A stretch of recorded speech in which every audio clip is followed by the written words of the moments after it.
SecurityCast.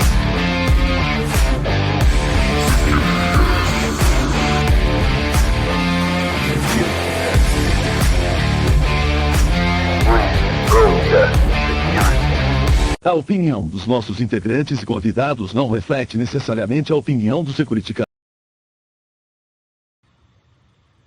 Boa noite, galerinha. Sejam todos bem-vindos aí a mais um SecurityCast. Meu nome é Alcion, a galera já me conhece aí. Está começando mais um SecurityCast, nosso webcast e podcast sobre segurança da informação e tecnologia. Bom, o tema de hoje que a gente vai falar um pouquinho é sobre responsabilidade corporativa e o direito dos usuários após o vazamento, tá? Beleza, então o que eu vou fazer? Já vou chamar a galera que compõe a mesa. Então, chegue junto aí, primeiramente, meu amigo Paulo Lamelas. Opa, boa noite, tudo bem? Tudo jóia? Boa noite ao senhor, boa noite àqueles que nos ouvem, àqueles que irão nos ouvir e nos assistir. Então, hoje é bem interessante o tema, interessante e polêmico. O tema, responsabilização após o vazamento de dados, né? E os direitos dos usuários. Bem interessante. E o tema foi bem escolhido, né? Até pela data próxima que foi. Exatamente. Vamos chamar o restante da galera para compor a mesa. Boa, boa. Então, chega aí, grande Gilberto Sudré. Tá sem áudio, Sudré.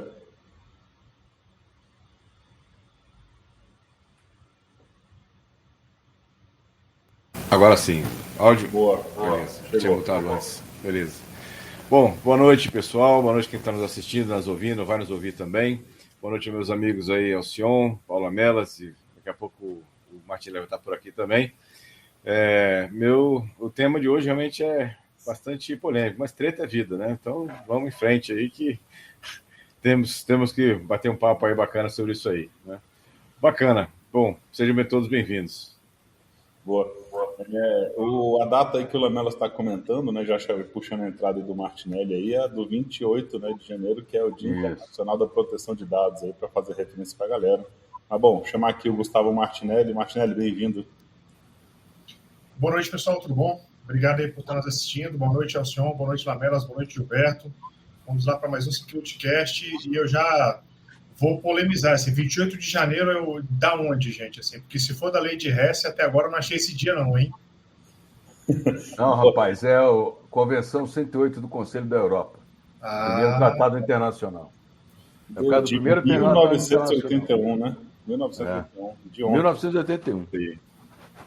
Porque a primeira lei que diz sobre privacidade, né, sobre proteção dessas informações, é de 1844, né? Isso. A lei de Hesse, lá na cidade, na Alemanha, proposta pelo matemático Ludwig Otto Hesse. Por isso que é a lei de Hesse. Boa. Maravilha. Bom, galera, antes da gente já começar aí, passar aqui rapidinho, né? Como sempre, o nosso link aí para quem quiser se tornar, esse é um SecurityCast Member. Tá aí o link, vai aparecer no chat para vocês, tá? Tá aqui na descrição também dos nossos vídeos e áudios aí que vocês estão ouvindo. E quiser apoiar o nosso canal aí com apenas R$ 4,99 por mês, beleza? Então, a gente agradece aí quem quiser nos dar esse apoio. Mas vamos então para o que interessa, né? E começar aqui já com o nosso blocão com resumo quinzenal da quinzena da área de segurança. A primeira notícia aqui que eu vejo, se eu não me engano, é do meu amigo Martinelli, que fala da aplicação da LGPD. Cultura do país sobrecarregou o judiciário. Então, comenta aí, meu querido. Na verdade, é mais para a gente comentar hoje, durante toda a apresentação, o que ela quer dizer efetivamente. É que apesar da LGPD ela ter realmente vindo para trazer mais proteção, trazer uma maior responsabilização também daqueles que tratam os dados, ela também provocou um aumento substancial de demandas ao judiciário. Quando no final das contas, assim, existem até previsões da LGPD para fomentar a autocomposição, ou seja, o acordo, né? Fomentar que a pessoa entre em acordo, a empresa, entre o controlador, entre em acordo com o titular, enfim. E no final das contas, o que aconteceu está um crescente número de demandas judiciais de titulares querendo entender ou buscar reparação sobre algum tipo de vazamento de dados.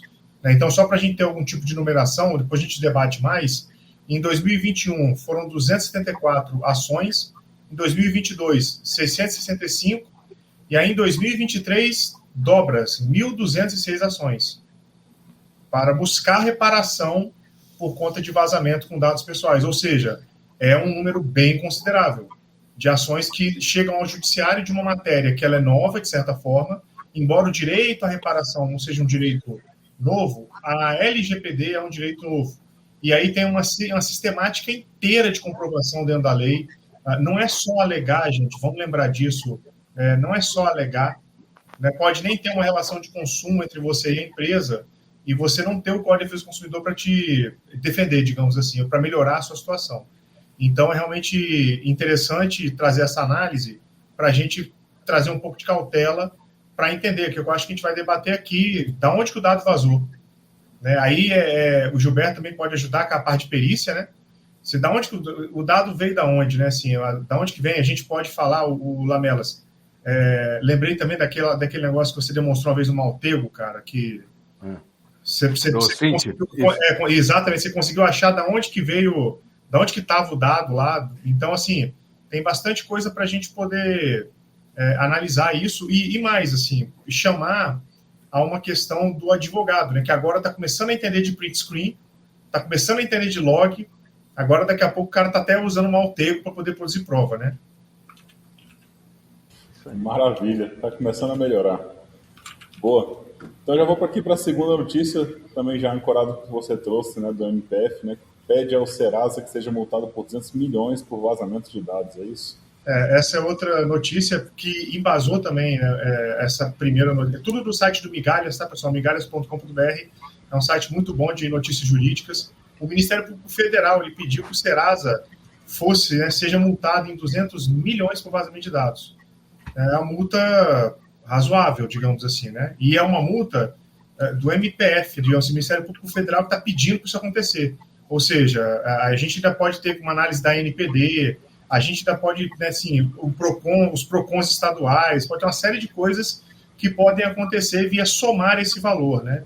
Então, a LGPD, quem não está preocupado com ela e tem um negócio no mercado e quer sobreviver, sim, está com certeza na contramão, né? Seria isso.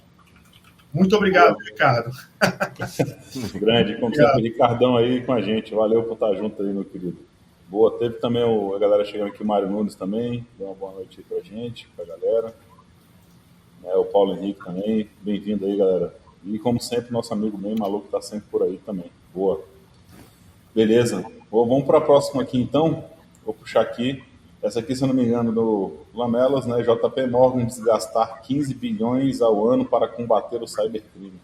Não, assim, eu trouxe não é nem por causa da soma, entendeu? É porque vem ao encontro do tema de hoje, né? Responsabilização aí após vazamento de dados, tá? Essa notícia aí, ela falou agora em Davos, né? 2024, aí a diretora aí, a Mary Callahan, tá? Que é a diretora lá do banco, falou que o banco investe 15 milhões em cibersegurança, ou seja, é a preocupação do banco em investir em cibersegurança. Todo negócio deve ter essa preocupação. Não vai investir a soma do JP Morgan, porque não tem nada a ver, entendeu? Mas, assim, a empresa ou o negócio, como o Martinelli falou, aí já linkando com a notícia do Martinelli, ela tem que ter essa preocupação para, pelo menos, aí garantir as medidas técnicas e administrativas que a lei prega, que a gente tem que ter em place aí, né? Tem que ter desenvolvida para a lei. E só lembrar que essa soma é vultante lá no JP Morgan, porque há uma década atrás os caras tiveram um mega vazamento aí, tiveram 83 milhões de contas correntes comprometidas aí. Então eles passaram a olhar cibersegurança ou segurança da informação com outros olhos. Só isso. Boa. Isso aí, já para lembrar a galera também, né, que todos os links estão aí nas descrições, então quem quiser depois ler mais a fundo as notícias aí, entender melhor. E já vou pegar o teu gancho para minha notícia aí, ô Lamelas. né, que a minha notícia aí veio do ataque cibernético que interrompeu o site da Comissão de Jogos e Controles de Apostas de Nevada, lá de Las Vegas. Né? Segundo a própria comissão, né, falou que não teve nenhum acesso a informações especiais ou registro financeiro, tá, que tenham sido comprometidos. Disseram que isso aí fica num servidor à parte interno, então não teve. O que houve realmente foi acesso lá ao site principal, tá, que foi afetado lá com essas informações de agenda de reuniões com as agências, algumas regulamentações, comunicados com a imprensa, estatística, detalhe de contato e biografia dos membros do conselho. Então, o impacto foi somente em cima disso, né, o que eles estão trazendo. O presidente se manifestou, né, falando do presidente do conselho, que eu estou falando, se manifestou sobre esse incidente. Eles também publicaram até no próprio Instagram do comitê, tá? Do comitê mesmo. Então, falaram que não afetou nenhuma das outras agências também estatais, que continuam operando normalmente. A reunião mensal do comitê aconteceu conforme programado, também não teve nenhuma menção ao incidente, o que eu acho estranho, né? Porque você tem uma reunião pós o incidente afetou uma página, não se fala sobre segurança, ainda mais no local que a gente sabe que trabalha com dinheiro, né? Tá? O dinheiro ali dos jogos, e pelo menos a forma que se operacionaliza isso aí. Então, fica aí essa minha notícia aí para a galera, passando por ela. Boa. E a última aqui notícia, né, veio em estudos, a IA aprende a mentir sem que os humanos percebam. Tem muitos humanos que fazem isso também, né? Mas vamos lá, Sudré. Exatamente. A surpresa é que exatamente um grupo de pesquisadores eles queriam exatamente testar essa situação, se eles conseguiriam ensinar a IA a mentir e principalmente sem que os humanos percebessem a forma que ele fosse apresentar. Então, é interessante que vocês estão dando, né, mais ferramentas aí para a IA, ou testando a IA para que isso, né, fosse até mais prejudicial nessa questão. E aí tinham mentiras muito básicas, tipo o homem não pisou na lua, né, até coisas bem mais sofisticadas para isso. E no chat bot lá tocado pela IA, com esses treinamentos que foram feitos, ela conseguia colocar ou apresentar as mentiras com um embasamento, né, pelo menos um embasamento de palavras ou de jogo de palavras lá, para que os humanos não notassem, né, essa questão, né, então montaram basicamente era um bot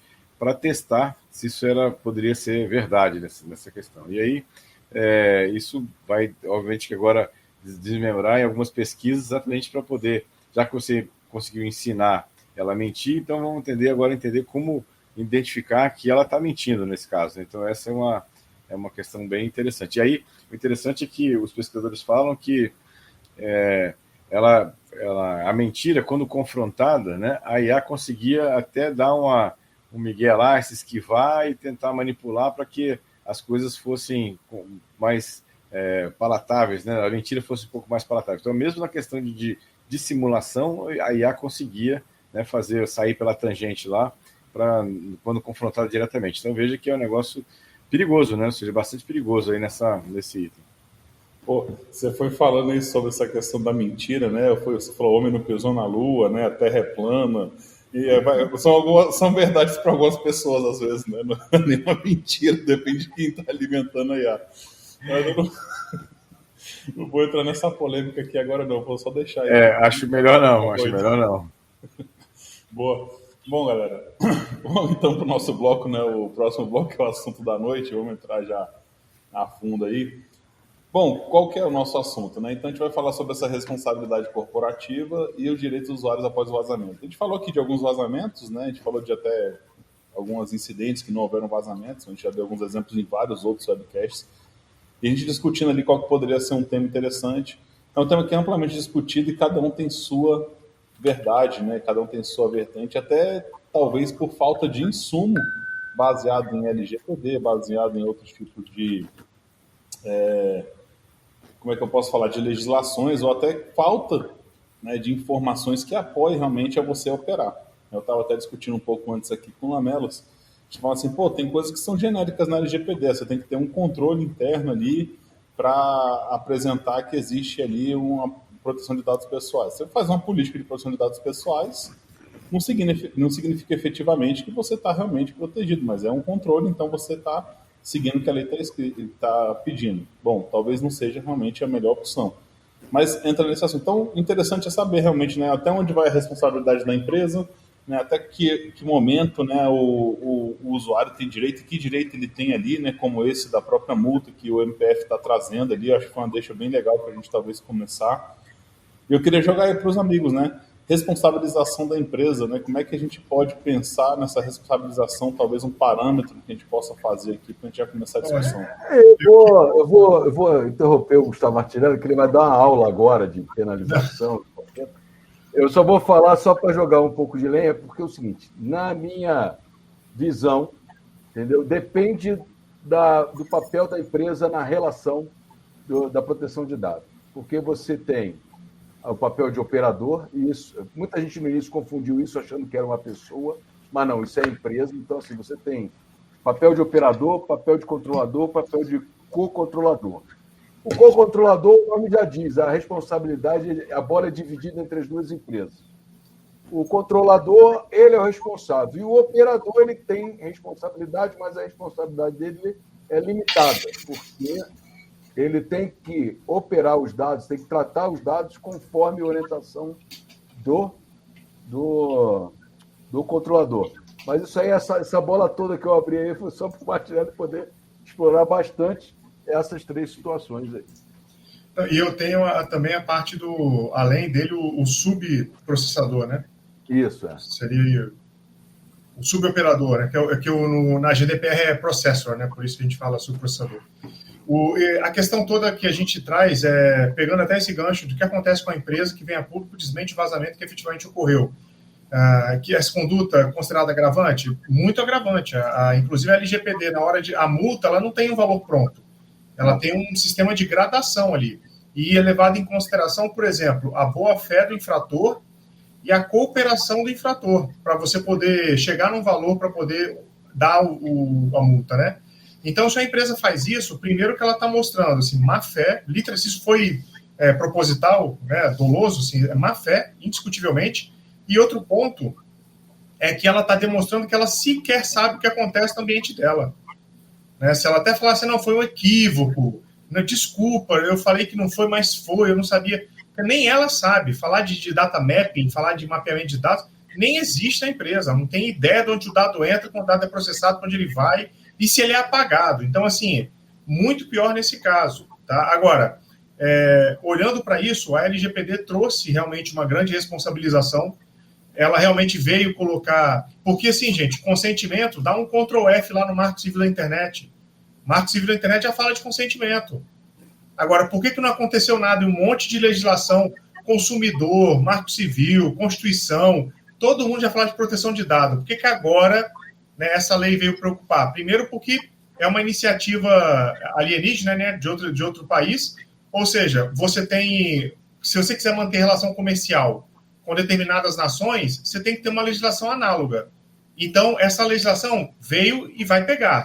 Quem acha, já pegou. Mas quem acha que não vai pegar, já pegou, enfim.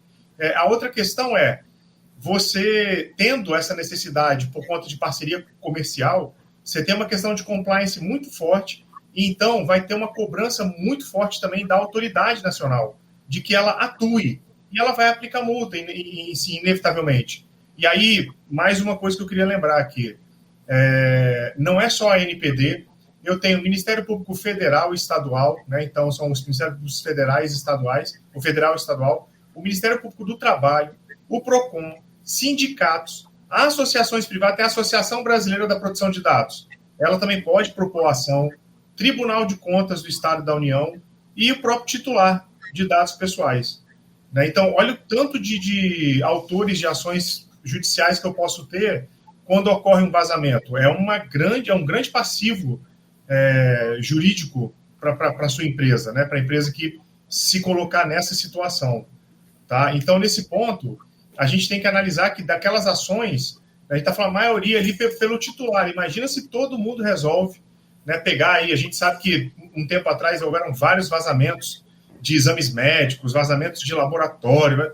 Se essas autoridades decidem ir em cima dessas empresas e buscar a responsabilização.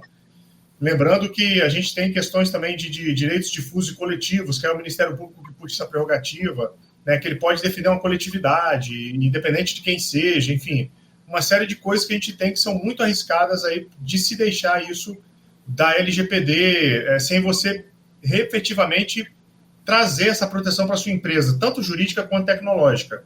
Mas aí eu jogo aqui a provocação. O Brasil é um país muito seguro, né, de cybercrime, né? Dá para ficar tranquilo, né? Assim, não precisa ter medo, né? Assim, não, nenhum. Como é que anda aí, né? Assim, é só atualizar o antivírus e instalar o firewall no computador. Resolveu. Exatamente. Acabou. Aí, o resto é só. Dá para fazer também a dica de não anotar a senha, tá bom. Aí resolveu já tudo. Exatamente. Não, mas você não anotar a senha, não lembra. Tem que anotar na capa da agenda escrito senha D, entendeu? Não, tem uma dica melhor. Você usa a mesma senha em tudo quanto é lugar, não esquece mais, entendeu? Exatamente. Essa é melhor. Então, assim, o Brasil é o segundo maior país de ataques de cybercrime. Isso. É assim, o tempo inteiro. Quem é que não conhece alguém que caiu num golpe no WhatsApp? Que ligaram, fizeram vídeo. Né? Então, assim, é preciso ter uma cultura da proteção mesmo, né? Da proteção da privacidade. O Paulo Henrique falou, mas tem o usuário. O usuário, assim, se o time de cyber trabalhar bem, ele tem pouca chance de errar também, embora seja o elo mais fraco da corrente, concordo, né? Mas a gente tem sempre que pensar em situações como armazenar na nuvem criptografado. Tem alguns serviços de nuvem de banco de dados que, inclusive, depois de determinado período de tempo, ele já vai apagando o dado automaticamente. Isso é só você configurar. Você nem se preocupar em lembrar disso, né? Informações claras. Quando fala aqui da boa-fé do infrator, seu termo de uso, sua política de privacidade, ela dizia o que você coleta, para que você coleta, por que você coleta e por quanto tempo você coleta. Sendo bem generalista, tá, pessoal? Então, assim, esse é o ponto, porque senão vai poder responder pela reparação civil e, infelizmente, assim, a gente não tem ideia, as ações foram propostas e está num tempo razoável de duração, elas não chegaram ao fim ainda, né? Mas eu tenho certeza que se eu perguntar qual foi a primeira empresa do Brasil condenada com base na LGPD, todo mundo vai lembrar o nome. Lembro, uma coisa interessante dessa questão de responsabilidade. Não lembro, não. O Gilberto lembrou. Bom, foi a construtora de São Cirela. Paulo lá. Cirela, exatamente. Cirela. Foi a primeira. Né? Mas olha só, nessa questão de responsabilização, acho que uma coisa importante, né, que a empresa tem que estar preparada para essa questão e, inclusive, pode reduzir, né, até essa multa que ela tem em relação a isso. O Gustavo falou muito bem aí que a multa ela é gradativa, ou seja, depende do tipo de resposta que a empresa deu, ela vai ter uma multa menor, né? Ou seja, se ela mostrar que ela está preparada, que a coisa foi tratada adequadamente, que ela foi tratada rapidamente, que ela identificou rapidamente o evento e tomou todas as medidas adequadas, isso obviamente é alguns fatores que vão diminuir a multa que a empresa tem. E outra coisa que a empresa precisa ter também, no seu plano de resposta, incidente de segurança e vazamento, é a questão de coleta de evidências que ela vai poder se defender. Né? Que muitas vezes o vazamento aconteceu não por uma culpa ou responsabilidade, culpa é ruim falar, mas uma responsabilidade da empresa. Muitas vezes ela tem tudo corretamente, adequadamente instalado e configurado, atualizado, e tinha um zero day, que ela não sabia, nem a fabricante sabia.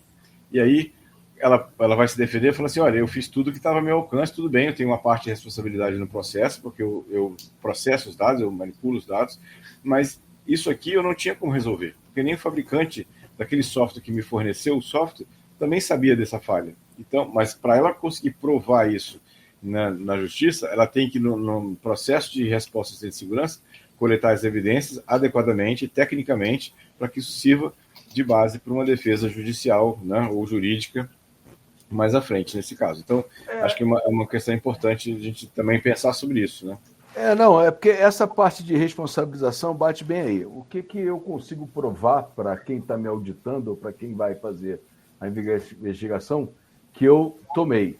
Mas, assim, a gradação, isso aí já é ponto passado, né? Porque a NAPD fez uma regra de aplicação da legislação dela. Não estou falando dos tribunais, tá? Isso aí vai da cabeça do juiz. Eu estou falando assim, na punição administrativa da NAPD, ela regulou. No tribunal, o juiz pode alucinar ou não, ou achar até que nem houve vazamento. O problema era do usuário que deixou o dado lá. Isso aí depende do julgamento e como é conduzido, né? Agora, essas medidas técnicas administrativas é que são bacanas. E, assim, até a NAPD ela deu uma dica, né, do que você tem que ter, um mínimo que tem que ter para você justificar, né? Então, o pessoal está botando aqui na coisa, né? Se for uma empresa que tem sede no exterior. Se for uma empresa que tem sede no exterior e tem tratado com a gente, a lei alcança eles aí, dependendo de onde tiver o dado, né? Essa lei alcança porque, inclusive, a gente diz, a NAPD ainda não regulou, ainda está regulando isso, se eu não me engano, que é a transferência internacional de dados, né? Ela vai regular mais ou menos igual o Bacen aí regulou, como é que a gente coloca os dados financeiros hospedados em nuvem, esse troço todo. Mas, assim, responsabilização, gente, é bem aquilo, cara crachá. Então, assim, a gente está usando aqui como medidas atenuantes, né? Mas, assim, a responsabilização da empresa como é que eu vou responsabilizar a empresa? A empresa coletou o dado? Qual a finalidade que ela coletou o dado? Qual a necessidade daquela coleta de dados? Ele seguiu toda a padronização? É um zero day, não é? Ele é responsável por esse vazamento. Quais atitudes eu, como empresa, tomei assim que tive consciência, a realidade é consciência de que aquele dado foi vazado? Quais são as atitudes que eu tomei, se eu segui todos aqueles planos ou não que eu tinha? Então, essa aí é que impacta a responsabilização. O Martinelli bem abordou no início do programa, aí, quando ele estava nas notícias ainda, o seguinte: é totalmente diferente do que você pegar um dado que estava na internet, que o dado era público, que achou, vou usar esse dado. Você está por conta e risco, malandro, teu, porque você está ferindo tudo. Você nem falar com o data holder, né? Você falou com o proprietário do dado. Então, olha só dois comentários exatamente sobre essa questão, Lamelas. Inclusive, primeiro o dado foi vazado e você tem um dado seu que está na internet. Tem uma dificuldade que é o seguinte: da onde vazou? Porque se aquele dado que você entrou, provavelmente você entrou aquele dado em dezenas de outros sites, né? Que seja endereço, o nome, o CPF, o telefone, o que seja. Então você entrou em dezenas de sites diferentes, né? E aí uma dificuldade é você exatamente identificar que não, esse dado veio deste site aqui e o vazamento foi deste site. Então isso é uma primeira dificuldade. E aí só uma notícia que me lembrei aqui, agora que saiu finalzinho da semana passada, que a NSA está sendo acusada nos Estados Unidos de usar dados comprados ilegalmente, né, para monitorar os americanos. Olha só que doideira, né? Ou seja, a NSA está sendo acusada pelo governo americano, saiu uma notícia no New York Times, né, que ela estava comprando, né, no mercado negro dados de americanos, né, sem autorização nenhuma de usar esses dados para isso, e usando esses dados para monitorar, né, ou para fazer um mapeamento de profiling dos americanos. Então, olha só, é isso que você perguntou, né? Pegou da internet. Pegou da internet, pegou de um lugar de nada, aí você está assumindo toda a culpa, né? Você está se autorresponsabilizando por qualquer maluquice que está acontecendo. A outra coisa, outro dia eu estava lendo a notícia, eu fiquei pensando, eu falei, cara, a gente tem que aprender a lidar com o número. Esses dias aí é modinha no LinkedIn aí, a única rede social que eu tenho aí, vazamento de 26 bilhões de dados pessoais. Falei, cara, nós somos 6 bilhões no universo, 7 bilhões no mundo. 26 bilhões, cara. Ou seja, o cara pega várias bases de dados e soma, ou vários compartimentos de dados, né? Mas tinha os dados lá de marciano, tinha os dados de Júpiter, tinha os dados do pessoal que mora na galáxia do vizinho aqui também.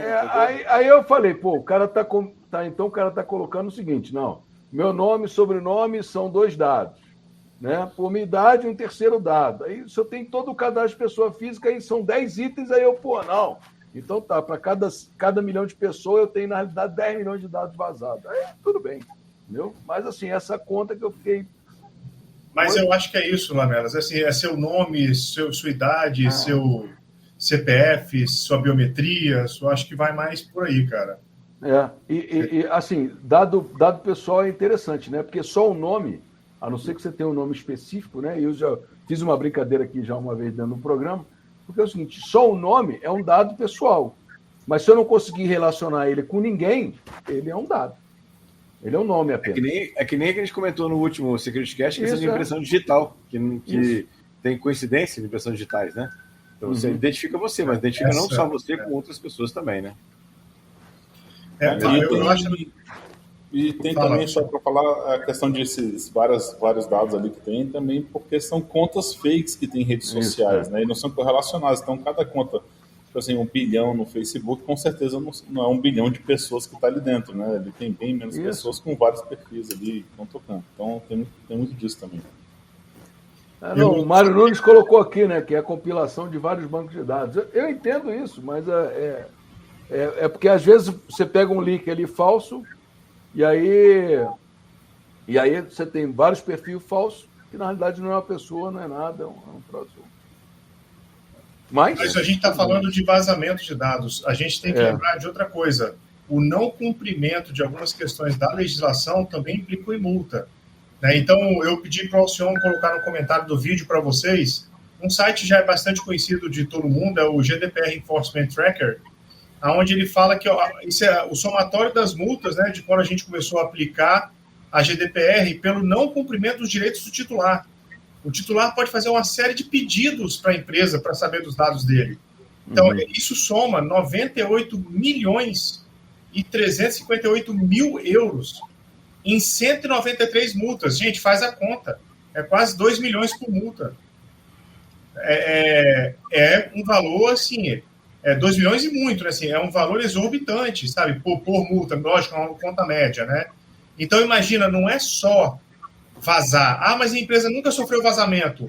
Você ainda assim pode tomar multa. E lembra que o titular, ele pode fazer uma denúncia, né? Um peticionamento lá na NPD, para falar da sua empresa, porque você demorou mais de 15 dias para dar resposta para ele. A maior parte pelos que eu tinha visto até agora, a maior parte das ações administrativas que a NPD está em estudo para aplicar, inclusive aqui foi aplicado aqui na empresa aqui no estado, aqui em Vila Velha, não foi por vazamento, foi por falta de DPO. A empresa não tinha DPO e aí foi uma sanção administrativa por causa disso. Ou seja, então, nesse caso que você até comentou, Martinelli, o titular de dados tentou obter alguma informação na empresa, não tinha DPO para responder a ele, o titular de dados fez uma denúncia na NPD, a NPD foi lá fazer a fiscalização, não tinha DPO, a sanção administrativa. E eu também mandei o link, Gilberto, da PEDADOS, tem um portal de violações, LGPD. Então, quem quiser dar uma olhada, dá para dar uma olhada da LGPD e da GDPR, apesar de legislações anômalas, tá? Então, vale a pena dar uma olhada para vocês terem ideia, assim, tem multa aqui de 14 mil, falar, tranquilo. Aí logo abaixo tem uma de 500 mil. Então, assim, realmente... E olha que a NPD já sinalizou que ela vai ter um caráter pedagógico no início. Ou seja, vai falar, vai orientar, vai dar uma multa para dar aquela incomodada. Agora, não vai ser uma multa efetivamente naquilo que pode a lei. Né? 2% do faturamento ou 50 milhões por infração. Por infração, né? Eu assisti uma palestra de uma das representantes da NPD agora, né, por causa do Dia da Privacidade de Dados, e eles falaram assim que eles estão entendendo que o período de acerto, de divulgação das leis, de entendimento das leis, acabou. A partir desse ano agora, eles vão começar realmente a fazer uma ação mais efetiva de sanções administrativas, de fiscalização em relação a isso. Então, a tendência agora, como você comentou, vai doer devagar, mas vai começar a incomodar daqui para frente. Outro ponto que eu não queria me esquecer de falar é que a LGPD ela tem uma previsão expressa na lei para fazer acordo entre o controlador e o titular. Isso é muito benéfico, porque imagina o custo de um processo. Se a empresa perder, ela paga o advogado da parte contrária, paga o dano moral, paga um monte de coisa, né, mais custos processuais, mas então, assim, fica caro. Além de ter que contratar alguém para defender. Assim, não quero nem parar de lembrar de conta aqui do jurídico.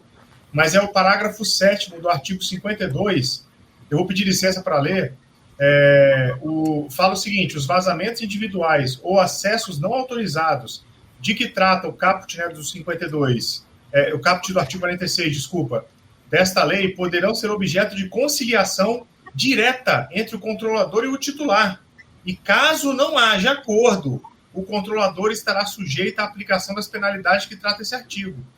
Essa é uma das reflexões do primeiro artigo que eu trouxe do Migalhas, ali, que ele fala dessa crescente de ações judiciais. Será que eles não entenderam que existem vários mecanismos para você tentar extrajudicialmente resolver o problema?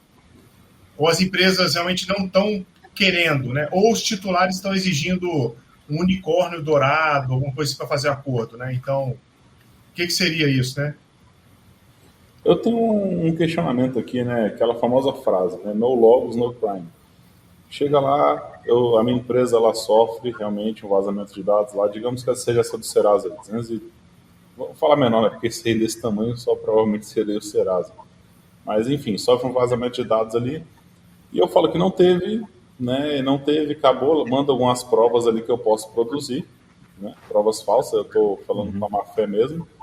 E como é que a NPD vai tratar isso aí? Saca? Vai vir o Ministério Público e lacrar os, assim, né? Lacrar os HDs ali, entre aspas, né? E pegar e fazer a perícia e tem algum tipo de ação em relação a isso, baseado na LGPD, na Lei Geral de Proteção de Dados. Tem alguma coisa sobre isso? Bicho, eu desconfio que seja a mesma coisa da Receita Federal. A multa é tua, agora tu que tira daí. É igual ter seu para a administração pública. Tu tá errado. Agora o teu problema prova é provar que tá certo. Tá.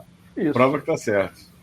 Mas, então, essa questão é interessante, essa pergunta, porque é uma questão que eu já debati muito com o Gilberto, já, aquela pergunta: quem vigia o vigia? Né? Porque assim, você gera o log, né? Você armazena o seu log e é o log que vai te defender. Então, qual é a conduta mais correta para uma empresa? Depois de um período de tempo, ela junta esses logs, calcula o hash, gera uma ata notarial ou registra isso na blockchain, e aí, quando ela vier a ser acionada, ela vai falar: realmente não fui eu, está aqui o log. Mas como é que eu sei que você não alterou? Não está aqui a hashcode desse arquivo aqui, está registrada no ano passado, não mudou, está inalterável, o log está íntegro.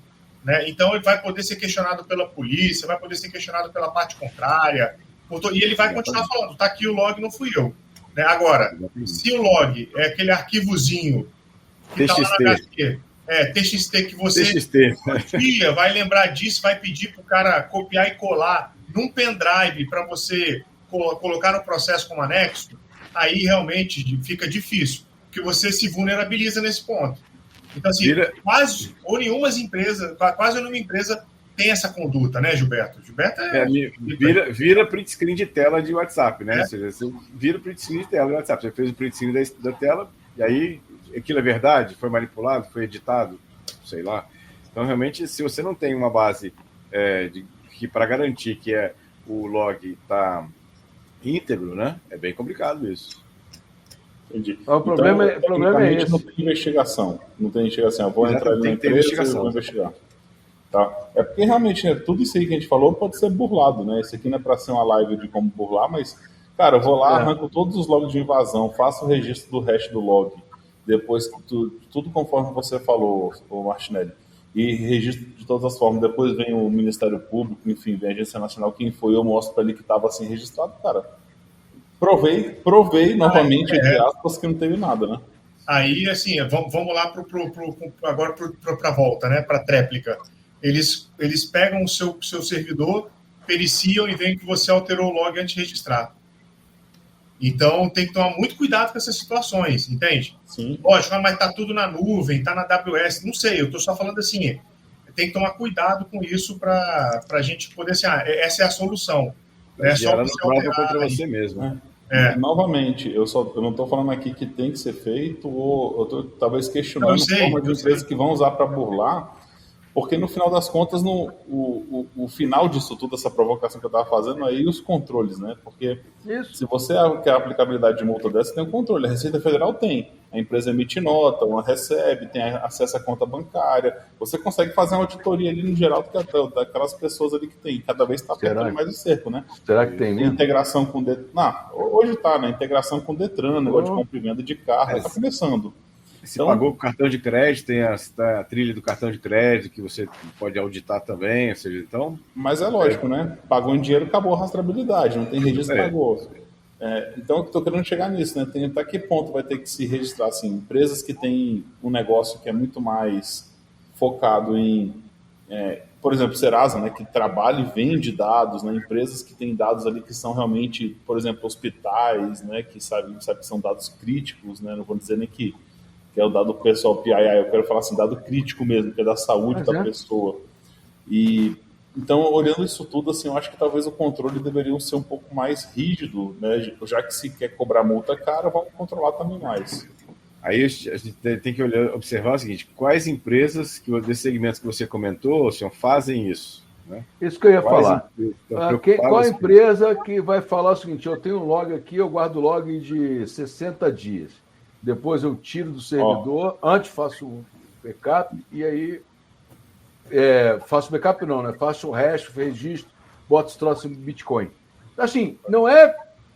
Cara, eu juro para você que é o seguinte... Não, na blockchain, mas o que eu estou falando assim, eu juro para você que é o seguinte, são muito poucas empresas que fazem isso.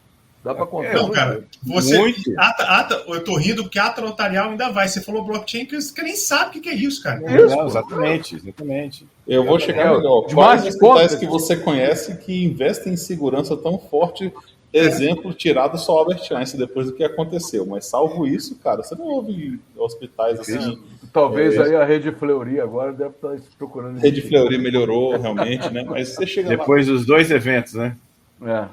Um só não foi suficiente. Depois dos dois eventos, acho que... O Mário Nunes falou da questão do CGNAT, porque assim, o CGNAT realmente é um mapeamento tão grande que o log, só um log assim, é uma coisa bem difícil de se manter. Imagina isso o tempo inteiro, segundo a segundo, sendo gerado. Esse foi uma das grandes problemáticas do Marco Civil. Inclusive, teve que sair, porque a exigência é que as empresas mantivessem um data center no Brasil para poder fornecer esse acesso ao log. Só que não tem jeito, tá? Assim, tem que ter o log, gente. Senão você não propicia sequer a investigação criminal. E aí eu vou lembrar de duas esferas, né? A criminal e a civil. E teve uma situação até que no Espírito Santo, foi até com um professor da Universidade Federal, em que ele não tinha senha no Wi-Fi da casa dele, invadiram o Wi-Fi da casa dele, ofenderam uma pessoa, a pessoa processou, investigou, chegou na casa dele. Ele não respondeu pelo crime, porque a gente tem uma questão de uma teoria que diz que tem que pegar a pessoa que cometeu. Mas no civil ele foi condenado e teve que indenizar a pessoa ofendida. Tá? Então, assim, pode falar. Não, só comentar assim, eu fui perito em vários casos exatamente nessa situação, de pessoas que foram acusadas civilmente porque criaram um perfil falso na rede social ou mandaram um e-mail falso através do IP da casa dele de Wi-Fi, mas tem um monte de gente, vizinho, que sabia a senha. Então, como é que você consegue responsabilizar diretamente quem é a pessoa? Né? Você sabe de onde partiu, mas quem fez? Né? Exatamente. Isso, gente... Pode falar. Terminei que é a próxima pergunta. Não, porque isso é só para ser bem generalista, o Marco Civil da Internet tornou todo mundo que tem Wi-Fi um possível provedor de internet. Boa. Ou seja, tem que guardar log. É isso que eu quero dizer. Isso. Exatamente. Boa. Ou não compartilhar a sua senha, ou ter uma senha. Ou não compartilhar a senha, exatamente. Exatamente. Deixa eu só fazer Vou fazer uma pergunta, cara de pau. A TAM é responsável? Ela tem que guardar os logs do que você acessa em voo? Não, você se identifica. Não, tudo bem, eu me identifico, mas ela está provendo acesso. Me identifico ela não. Tem. Ela não me identifico, não. Eu só acesso lá e digo que não quero pagar e vou escrevendo besteira no WhatsApp o voo inteiro. E aí? Bom, você está usando o seu WhatsApp, não? Você está usando o seu WhatsApp. Exatamente. Não, beleza. Você não está navegando. E se eu conseguir burlar o acesso e mandar mensagens via o protocolo do WhatsApp? Vão chegar na TAM. Vão falar assim, o ataque partiu daqui. TAM, explica isso daí. Ela vai falando, foi o passageiro que está sentado no banco 5A. Porra, não vai. Isso não vai chegar. Mas ele tem provavelmente... tem 190 culpados aqui, ó. Bate nesses caras para achar que...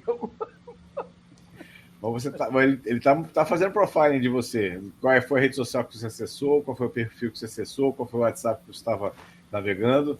Ele tem essa. E você não tem muitas alternativas também na navegação. É bem limitada a navegação. É o WhatsApp. Não, é bem limitada, mas o problema é que se você comprar o plano lá do Infinity, você acessa.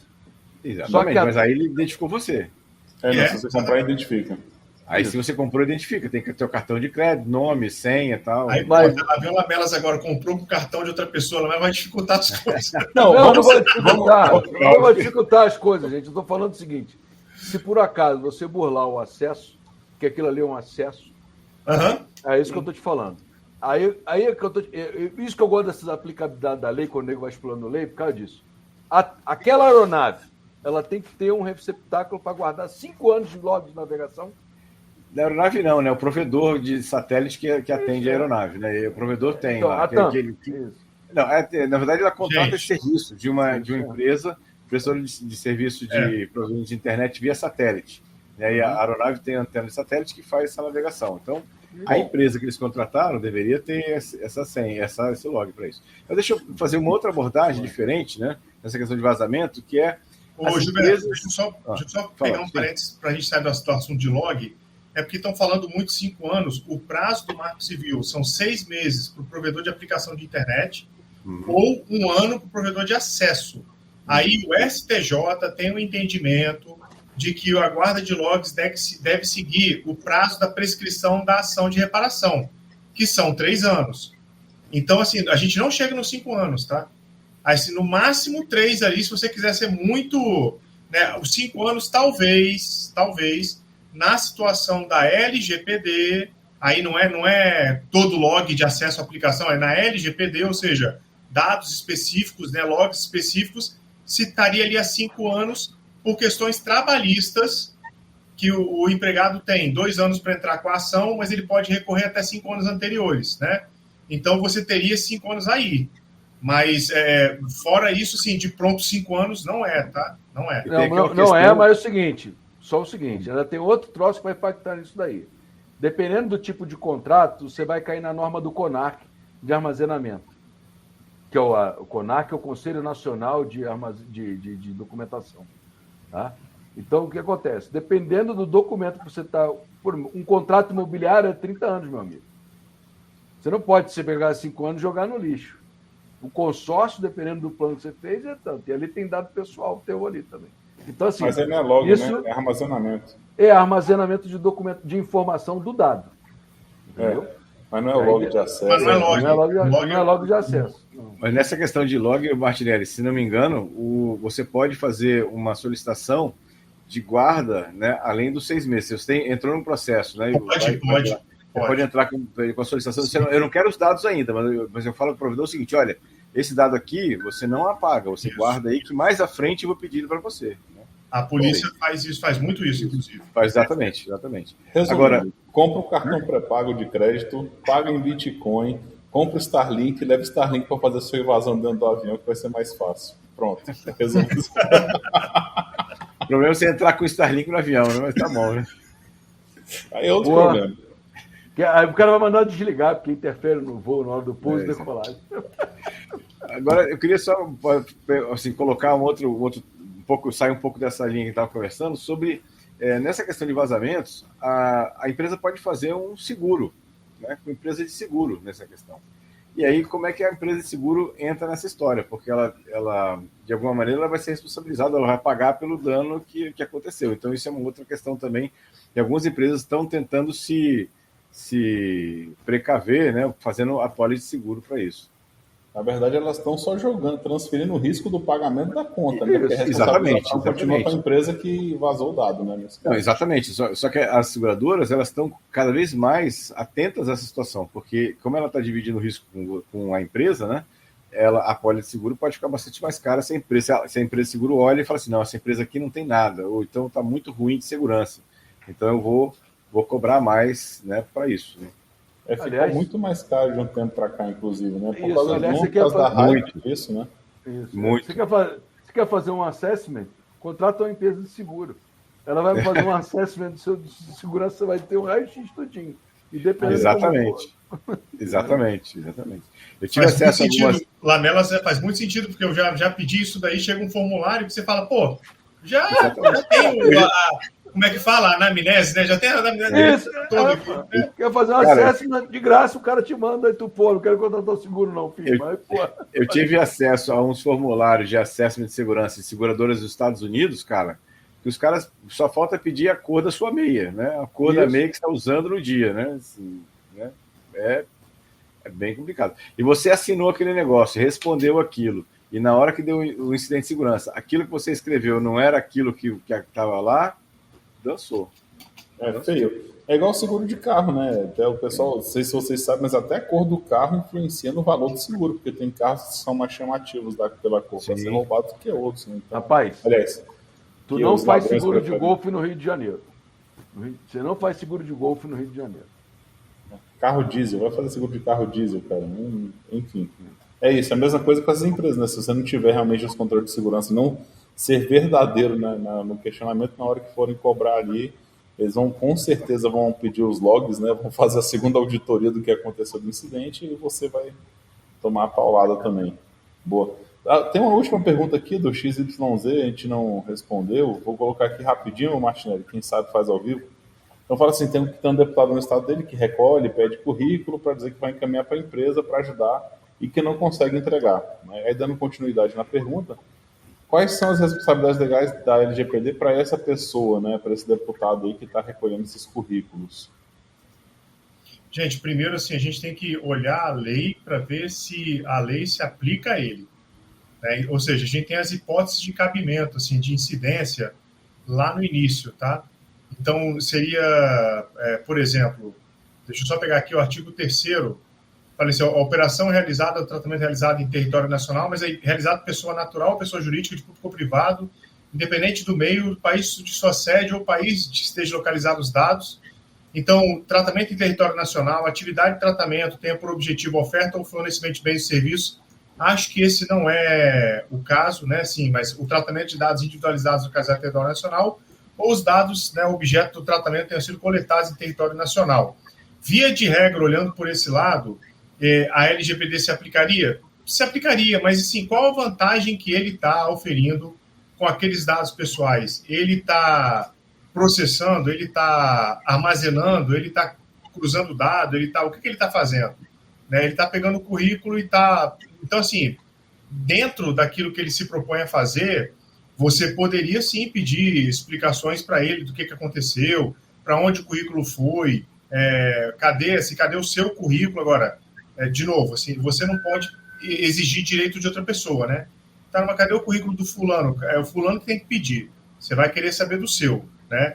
Então, assim, isso pode se aplicar. Agora, quais responsabilidades? Primeiro, assim, tem que entender se ele está infringindo a lei, né? Se ele está oferindo vantagem, se ele está compartilhando esses dados, e aí ele está tendo algum tipo de benefício com isso, né? No meu entendimento, assim, é preciso entender especificamente, acho até que essa pergunta ela acaba sendo muito aberta. Talvez se o próprio deputado pudesse falar, ele talvez explicasse melhor o cenário.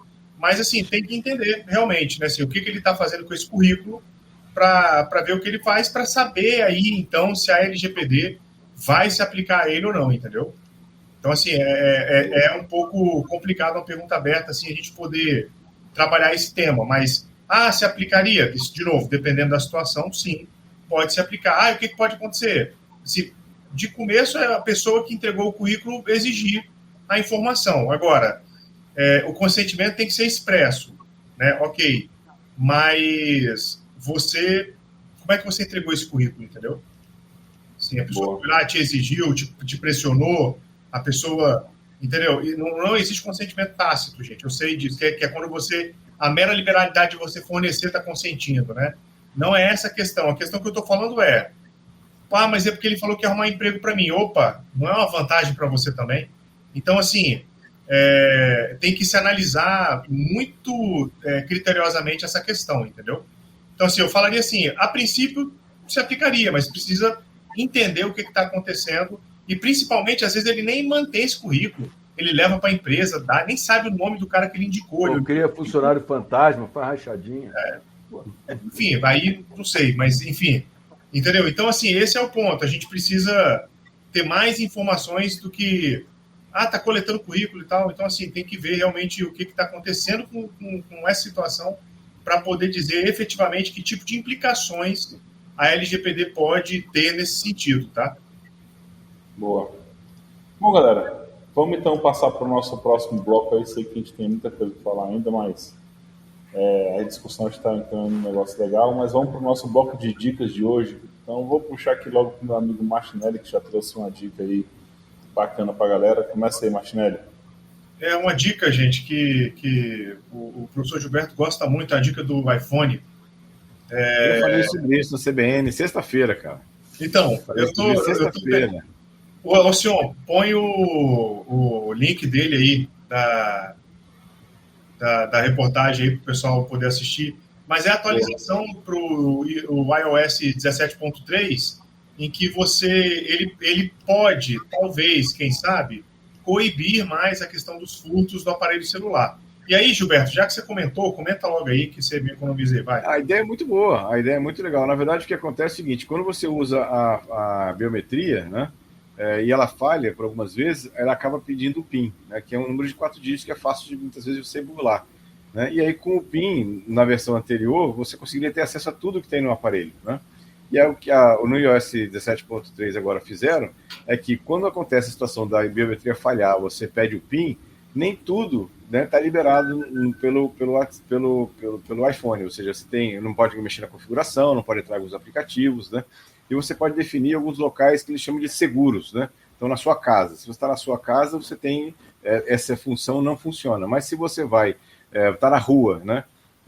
Supostamente você foi assaltado, está na rua, e aconteceu a situação da biometria falhar e caiu no PIN, isso vai atuar e você não vai, o atacante, o assaltante, não vai conseguir ter acesso àqueles recursos de configuração ou mais sensíveis do iPhone. É muito boa a ideia, né?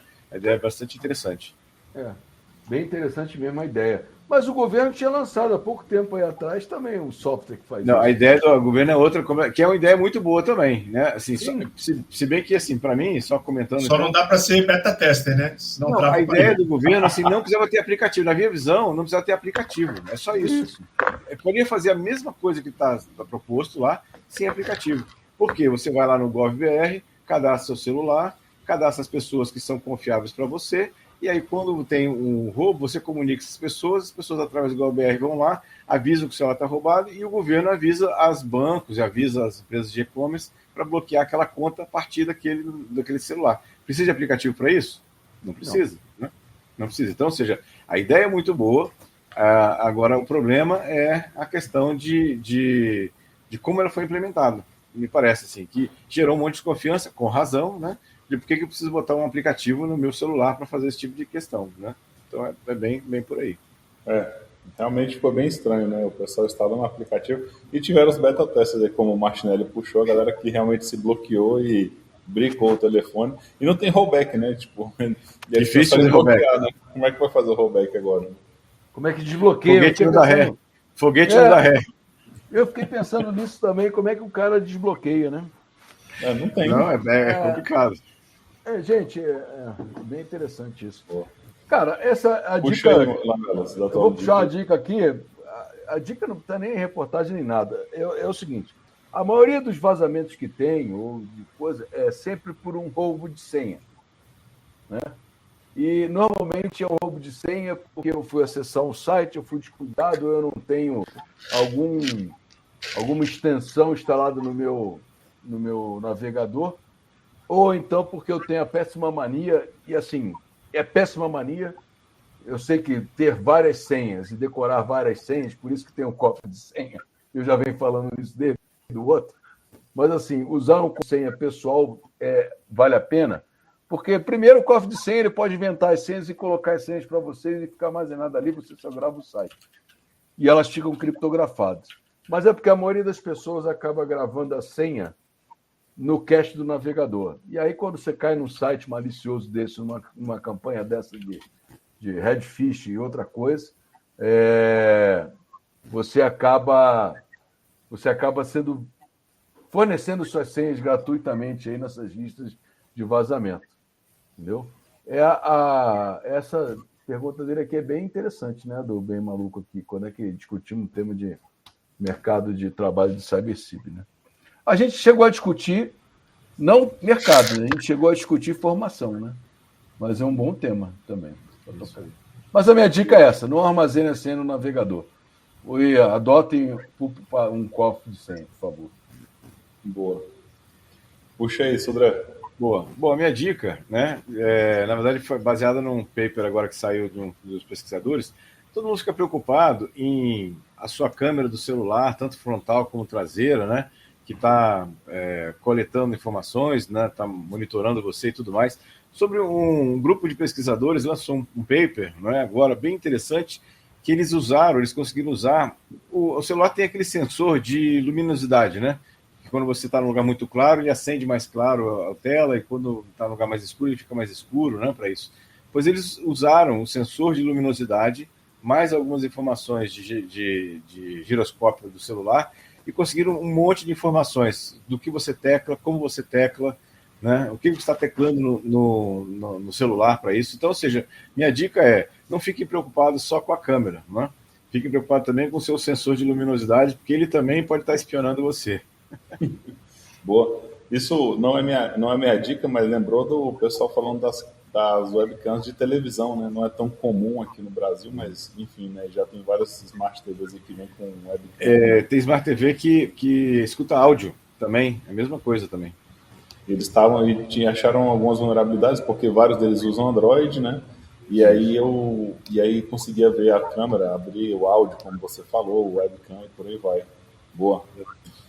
Bom, tem minha notícia aqui, né? Na verdade, não sei se o pessoal vai lembrar, não sei se eu comentei isso ano passado, de um ataque DDoS que rolou no Google, que chegou em mais de 400 milhões de requisições por segundo. Né? E, na verdade, não foi no Google. O Google detectou porque, né, os deles também foram afetados lá. Que foi uma CVE de 2023, eu vou pegar aqui o número dela, que é a 44487. Que ela faz, tá? O que essa CVE aí tá no NIST aqui? Ele fala que ele deixa, né? Ele habilita, né, uma negação de serviço, tá? Que é feita do próprio protocolo HTTP2, tá? Então esse protocolo HTTP2 permite isso, que é uma arquitetura da Novell, inclusive, tá? Esse vídeo é um protocolo estabilizado por eles. Bom, ele consegue fazer o que? Um reset. Então ele consegue trazer um reset na conexão. E por que eu estou trazendo a notícia de outubro para cá? Porque está sendo detectado no Brasil, nos últimos 5 dias, também, esse mesmo tipo de ataque. Ou seja, o pessoal está trazendo novamente esse ataque e as grandes operadoras já estão sentindo. Existem grupos de resposta a incidente que já estão trabalhando lá e trocando CGNAT sobre isso. Mas é para a galera ficar esperta aí do que está acontecendo, e ela afeta, obviamente, pelo que eu falei, a porta 443, tá? Então vai bater muita requisição na 443 aí, que vai mandar o reset na conexão, e aí derruba o streaming que você está fazendo, derruba as conexões que estão pendentes ali com essa porta contigo, tá? Então era essa dica aí que eu queria trazer do que está acontecendo nesse momento aí, hoje. Bom, galera, então vou puxar aqui então para o nosso momento de despedidas. Aí antes disso, fazer o nosso anúncio aqui do Security Cash Member, só para a galera não esquecer, quem puder nos apoiar, né, quem puder nos apoiar aí como SecCash Member, nosso valor é de R$5 mensais, vai apoiar o nosso Security Cash aí para trazer mais novos recursos, né, fazer algumas entrevistas, e esse ano a gente está entrando mais forte com as entrevistas, vai trazer mais pessoas entrevistadas para vocês, beleza? Lembrar dos nossos links, então, nossa página que é o securitycash.com.br, o YouTube, que todo mundo sabe que é o @securitycash, e no Telegram, que é o maior grupo em língua portuguesa de discussão de segurança da informação, dentro do Telegram, é o @seccashoficial. Não se preocupem, todos os links estão na descrição para quem quiser procurar. Lembrar também todo mundo que a gente está em todas as plataformas de podcast, então nós estamos em todas aí. E lembrando também que no Spotify, quem quiser nos ver e ouvir, então já tem os vídeos lá, então a gente está sempre levantando os vídeos no Spotify, né? E consegue nos assistir por lá também, né? A posteriori. Lembrando que o ao vivo é sempre feito pelo LinkedIn, Twitter, Facebook e no YouTube. Bom, Dado isso, vou agradecer a quem nos está acompanhando aí, quem nos acompanhou hoje. Obrigado aí a todo mundo, né? O Rogério, Bem Maluco, o XYZ, que trouxe as perguntas, Mário Nunes, né? Novamente o Bem Maluco aqui, a Dilson, a galera toda que estava aqui com a gente, muito obrigado. Obrigado por todas as mensagens que a gente recebeu, tá? E pelas proposições, como foi bem falado aqui, quando a gente vai discutir mercado de trabalho em cybersecurity, acho que já pode ser inclusive o tema do Security Cast daqui a 15 dias. Eu acho que eu vou deixar quicando aqui para a gente decidir depois no pós-programa aqui, para a gente discutir um pouquinho sobre esse tema, que eu acho que vale a pena trazer, que é um tema bem bacana. Agradecer a todos os participantes e principalmente aos meus grandes amigos, né? Paulo Lamelas, Gilberto Sudré e Gustavo Martinelli, por estar aí junto com a gente aí, chegando ao final dos 9 anos do Security Cast e quase encabeçando os 10. Eu não deixo de contar e sempre vou falar aqui o 10º ano do Security Cast, que a gente vai fechar agora em março, final de março, início de abril aqui. A gente vai trazer algumas novidades para vocês, tá, galera? Então, brigadão aí por estarem acompanhando. Eu vou passar a palavra aqui para o Lamelas e se despedindo também. Gente, muito obrigado pela audiência, muito obrigado aí por nos assistir, nos acompanhar, pelas sugestões de assunto. Tá? A participação de vocês que deixa o programa melhor. Agradecer ao Sion, Gilberto e Gustavo pelas discussões e as trocas de ideias sempre animadas que nós temos aqui e com a participação do nosso público. Você que vai nos ouvir depois, muito obrigado aí pela assistência. Uma boa noite a todos. Boa, Sudré. Bom, obrigado aí aos amigos, ao Sion, Lamelas e Martinelli, pela sempre a boa discussão aqui, aos nossos audiência que mandou perguntas, obrigado aí pela participação de todos também, quem está nos assistindo ou quem está nos ouvindo também depois, né? O meu abraço também, obrigado aí por tudo. Daqui a 15 dias estamos de volta com um tema. Esse tema é bem interessante, vamos conversar um pouco mais aqui, mas é bem bacana, viu? Gostei aí da sugestão do Bem Maluco aí, obrigado. Boa, Martinelli. Pessoal, obrigado para quem está nos acompanhando até agora. A quem chegou aí depois, que falaram que vão assistir do início aqui, foi o Rogério Souza. Muito obrigado aí pela audiência. Obrigado aí a Michele também, aí, Lamelas, mandando um grande abraço para você. Obrigado. Pessoal, obrigado mais uma vez. Obrigado ao Sion, ao Lamelas e ao Gilberto. E a gente que está aí indo para a estabilidade decenal, né? Fazer 10 anos aí do canal, que a gente trabalha com esse formato de live, mas a gente já passou por bastante conteúdo, inclusive alguns congressos realizados no nosso canal, né? Então, vale muito a pena pesquisar, que tem muito tema que a gente aborda, que hoje é que está ficando cada vez mais atual, que a gente já tratou lá atrás, beleza? Obrigado mais uma vez, boa semana para todo mundo, um abraço, e não se esqueça de se inscrever no canal, dar o joinha no vídeo e compartilhar com quem você achar que vale o tema, tá bom? Um abraço. Valeu, galera. Boa noite. Valeu, pessoal. Até daqui a 15 dias. Boa noite. Tchau. Mais. Tchau.